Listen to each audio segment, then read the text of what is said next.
आप देख रहे हैं भोजन की आज़ादी टीवी चैनल। यह चैनल को ज़्यादा से ज़्यादा शेयर करें, लाइक करें और सब्सक्राइब करें। दोस्तों, यह बुद्ध फुले शाहू अम्बेडकर जी का देश, इस देश के मूल निवासियों का देश।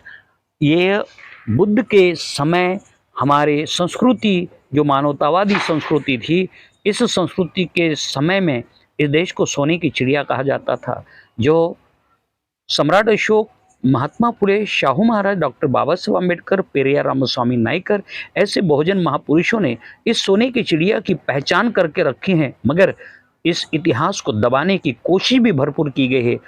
इसलिए डॉक्टर बाबा साहब अम्बेडकर जी ने कहा कि जो कौम अपनी इतिहास नहीं जानती, वो अपने भविष्य को निर्माण नहीं कर सकता। इसलिए समय समय पर हमारे महापुरुषों ने इस देश के बहुजन समाज को जागृत करने के लिए और अपने हक अधिकारों के प्रति संघर्ष करने के लिए हमेशा वैचारिक रीत से तैयारी करने के लिए संदेश दिया, मगर यह बात आज सफल होते नजर आ रही हैं।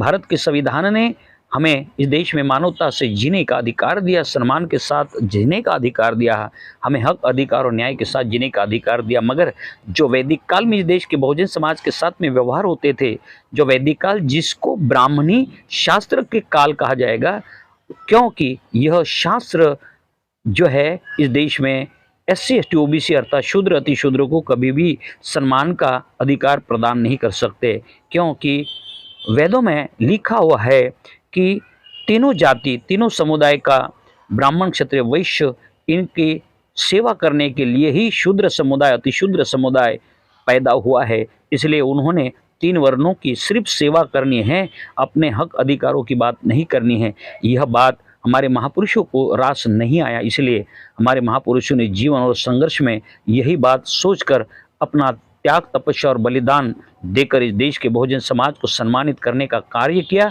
उसमें डॉक्टर बाबा साहब अम्बेडकर जी का सबसे बड़ा योगदान रहा, और उस योगदान को डॉक्टर बाबा साहब अम्बेडकर जी की क्रांति को मान्य और कांशीराम साहब ने भारत के हर कोने में जय भीम के नारे के साथ समझा दिया, और यह जय भीम का नारा हर कोने में पहुंचा दिया।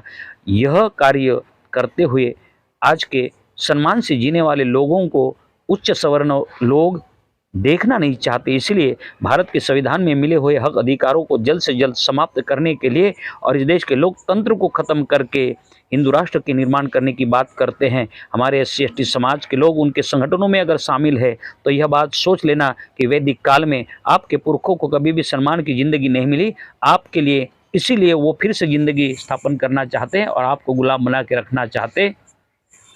इसलिए आप अगर गुलाम नहीं बनना चाहते तो आप भारत के संविधान की रक्षा करने के लिए वैचारिक रीत से संघर्ष करने के लिए तैयार हो और अपने महापुरुषों के आंदोलन को गतिशील बनाएं। यही बात। आपको वीडियो कैसा लगा, ज़्यादा से ज़्यादा शेयर करें, सब्सक्राइब करें। जय संविधान, जय भारत।